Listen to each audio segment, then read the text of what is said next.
What if the enemy isn't afraid of your struggle, but terrified of your story? What if the reason you feel hesitant to speak is because your testimony carries more power than you realize?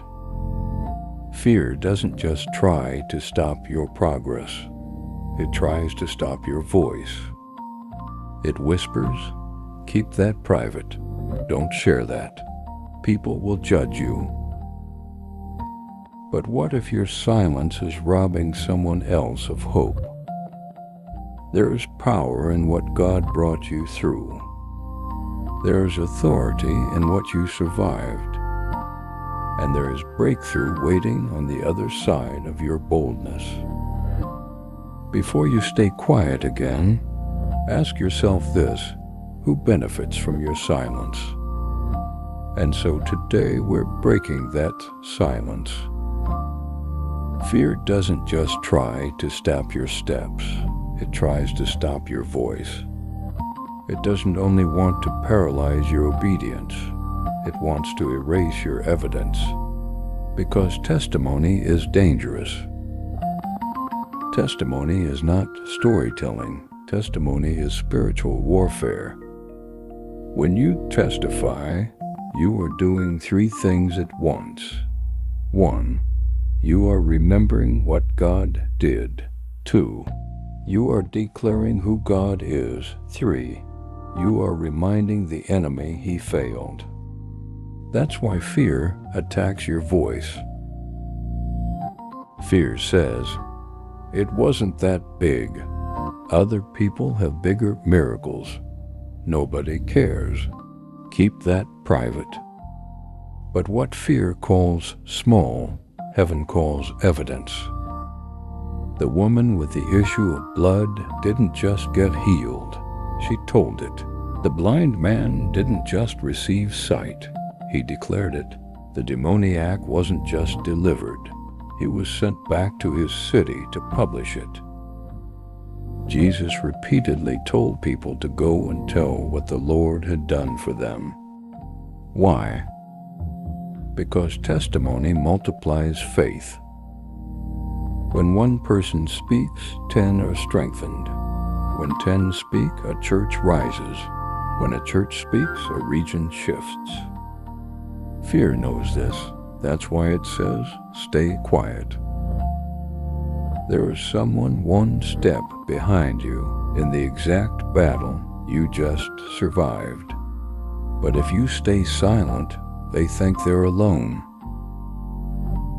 Testimony says, "I was there too. I cried too. I almost quit too. But God carried me." Silence isolates. Testimony connects. The enemy loves isolated believers. He fears connected ones. When you testify, you throw a rope backward, and somebody grabs it. The enemy's strategy depends on secrecy. He wants people to believe God doesn't heal, God doesn't restore, God doesn't answer, God doesn't intervene. But when you testify, you interrupt his narrative. Testimony is public contradiction. You're saying, God showed up, God sustained me, God provided, God rescued, God restored. Hell doesn't fear polished sermons. It fears proof, and you are the proof. One of fear's strongest tactics is spiritual amnesia. It makes you forget the prayers God answered, the doors he opened, the storms he brought you through, the addictions he broke, the anxiety he lifted, the provision he set. Fear loves when you forget, because when you forget, every new battle feels like the first one. But testimony builds memory. In the Old Testament, they built altars after miracles. Why? So they wouldn't forget. Testimony is a verbal altar. When you speak what God has done, you're building memory into your future, and memory fuels courage. Sometimes fear doesn't silence you with intimidation. It silences you with embarrassment. It says, "You struggled too long. You failed too publicly. You should have known better." But here's the truth. Your struggle doesn't disqualify your testimony. It gives it weight. The power of testimony isn't perfection. It's transformation. If God could only use flawless people, nobody would speak. Your scars preach. Your tears preach. Your survival preaches, and the enemy hates that. They overcame him by the blood of the Lamb and by the word of their testimony. Notice something. The blood gives authority. The testimony enforces it. The blood secures victory. The testimony announces it. You overcome not just by what Jesus did, but by declaring what Jesus did. Testimony is enforcement of victory. And when you speak it, you are reminding the spiritual realm, this battle already has a conclusion. When God heals you, that's mercy. When you testify, that's multiplication. Your story doesn't just end with you, it echoes.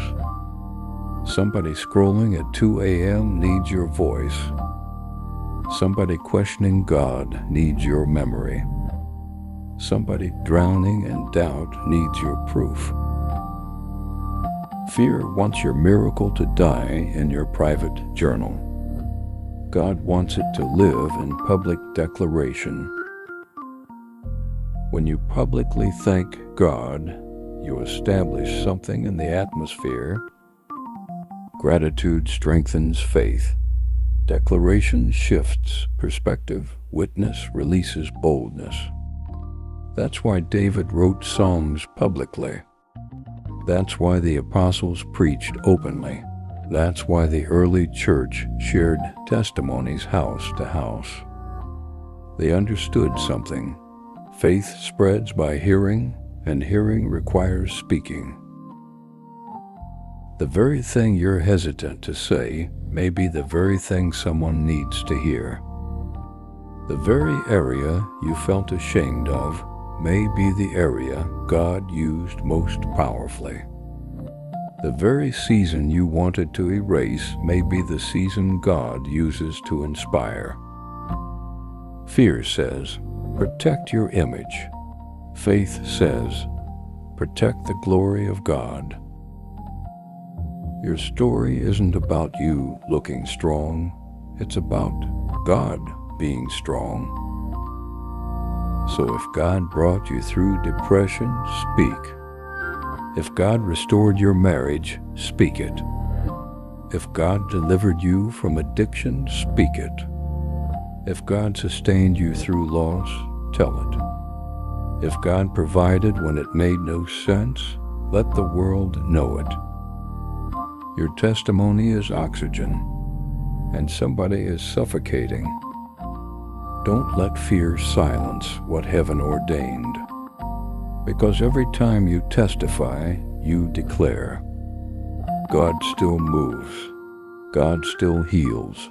God still restores. God still delivers. God still answers. God still reigns. And that kind of sound shakes things. It was a pleasure being with you today. I hope to be back with you tomorrow. Until then, stay focused on the Lord and have a peaceful night's rest. Good night. And let the peace of Christ rule in your hearts, and be thankful. Let the word of Christ dwell in you richly.